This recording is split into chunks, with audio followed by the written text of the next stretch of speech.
Actual budget allocations will remain a secret to the national population until almost the end of Monday, but national budgets have a tendency to repeat the patterns of previous years, which means that the 2013 budget is likely to look a great deal like 2012.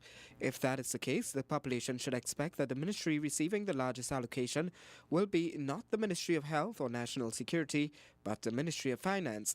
In 2012, the Ministry of Finance received an allocation of $9.4 billion, which was 16.5% of the total estimated budget of $57 billion. The document, Draft Estimates of Expenditure for the 2012 fiscal year, also reveals that the second largest allocation did not actually go to a ministry but to a category of expenditure headed Charges on Account of the Public Debt.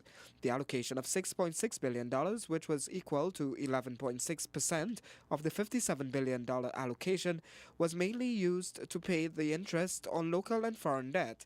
It's estimated that a total of $8 billion was spent on debt servicing in the current year.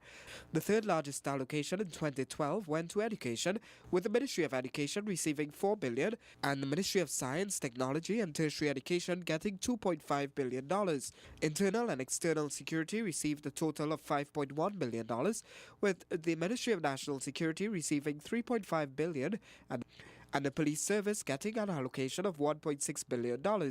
Look at another way. The category of transfers and subsidies, which includes everything from the fuel subsidies to the grants handed out by the Ministry of the People, received a total of $29.5 billion for 2012. That means that for every dollar spent by the government, 51 cents went to CDAP, GATE, the fuel subsidy, subsidized houses, free education, and the many public assistance programs paid for by the government. Half of the money spent by the government goes right back to the people. If cuts are to be made to the national budget in the 2013 budget, it is likely to come from this area of transfers and subsidies. In contrast, public servants received a total of $8 billion, or 14% of the total budget.